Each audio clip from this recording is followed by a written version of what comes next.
It's 570 week number 5. Can you believe it? Week 5. So, starting June 5th, my goodness, school's out. Yes, I think so. Um, so this is an interesting time. I was just listening to a friend's podcast, John Ike, superintendent with 2 charter schools up in Sacramento, and was talking about on his podcast a little like 8-minute riff while he drives from home to one of his campuses, talking about how this is the time of year for reflection and how you can't help but like think back. And I was just like, you're talking about what we're talking about, like the importance of reflective practice, how this time of year kind of inspires people to reflect upon the year.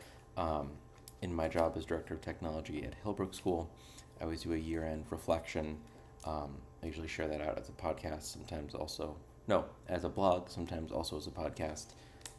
So yeah, I think the end of the year gives you time to reflect. He was also talking about he had just come from a friend's retirement, and so I was talking about like, how do you reflect on a whole career? So anyway, there's all these different layers swirling. Yeah, so how do we reflect, and what does the rest of kind of this course look like, kind of in that normal like kind of season of teaching, now that school has wrapped. And this week it's kind of a similar thing. This is kind of a transition week. It's a bit of kind of a lull between kind of the first part of class and the last few weeks. So let's talk a little bit about that, and then look at specifically what's happening in week 5. So looking at kind of our big picture, right? Week 4 was implementing week, and then now you have your plan, and so you have your progress report. Let me pull that up and make sure I get all that right. So keep in mind the weight of this. It's 30 points total to talk about your model implementation progress report, your method of reflection progress report, and then that's both external and self. So take a look at that rubric as you submit those items. It's a relatively straightforward thing, but this is your plan, this is your report, and then looking ahead to week 6, 7, and 8. Week 6 is a break from assignments, but it's heavy reading. This is when you jump into the Dewey. I do have a recommendation, and I'll share it again next week. But if you look ahead with that, you'll be like, oof, that's a lot. There's little gray boxes. Read those ones first.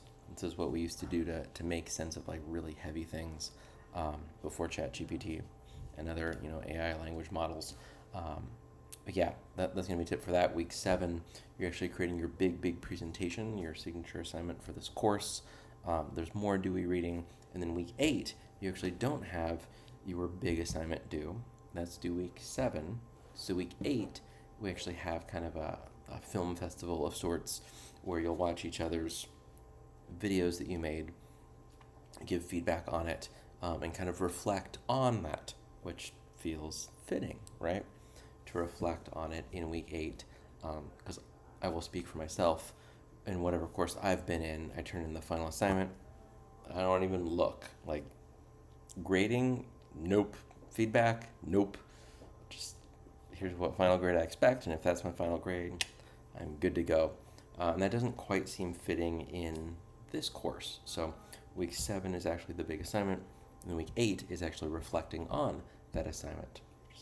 Perfect ending, right? Like, it's so obvious. I really like that model, actually. Yeah, so there's kind of a meta layer to it where you're building a model to reflect, and then you're reflecting in that model. And then also this time of year for sure has that kind of added layer to it. So at the end of this week, you have your progress report. In the discussion board, you're going to talk about learning styles, and it's going to be interesting to see. Talks about learning styles and how we self-reflect. I'll leave it at that. I'm curious to see what you end up sharing on that. The other things in week 5, you have your weekly Microsoft Flip reflection.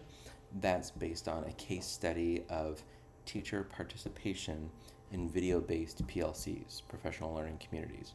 So in a video-based PLC, the idea is that we have better understanding of what good teaching looks like.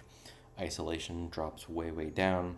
We get access to new ideas, to new information, to best practices, to be able to reflect on teaching practices, and to be able to actually have that support in a PLC. Depending on where I've worked, a PLC looks and feels very different. I think at its best, it gives us all of those things, but I also want to acknowledge that at its worst, it becomes yet another thing for overworked teachers to do. And that is a problem. It's like there's such an opportunity to like genuinely like collaborate together to be able to like spend time either in person in each other's classrooms or through video in each other's classrooms, but just being able to kind of slow down, find a community, and like really like learn and grow together, and not just another thing to do. Like the first time I was introduced to a PLC, it was like, here's a one-page worksheet, fill out this whole thing, you have 1 hour to do it. And we filled out like the one-page worksheet and it took our whole time. And then it was like, wasn't that great that you got time to collaborate with your colleagues? Like, but was it? It was not. And so, kind of take that with a grain of salt that PLCs look very different, and there's absolutely a continuum of how helpful and how collaborative they are, as well as how much busy work is or is not part of a PLC. And that's what you have this week. Yeah, you might want to look ahead to that final presentation in week 7, due in week 7, and then again, you'll talk about it in week 8. And that's what we've got for week 5. Last things for you, I'll link to this in our weekly announcement. Namely, the National Association of Media Literacy Education just released their core principles. This is a big update. It has been 2007.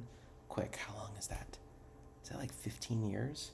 So in the last 15 years, media has changed a lot. And so they had like a really like intense working group of some incredible humans, really brilliant educators, and they just released the core principles. So if you're wondering like, what is media literacy? Why should I care? How might I implement it with my students? How might I bring it to my school? Tell me all the things.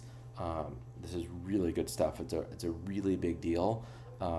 And part of my work, as you recall, I'm on the board at Namely, is to really try and bring their work into the K-12 space.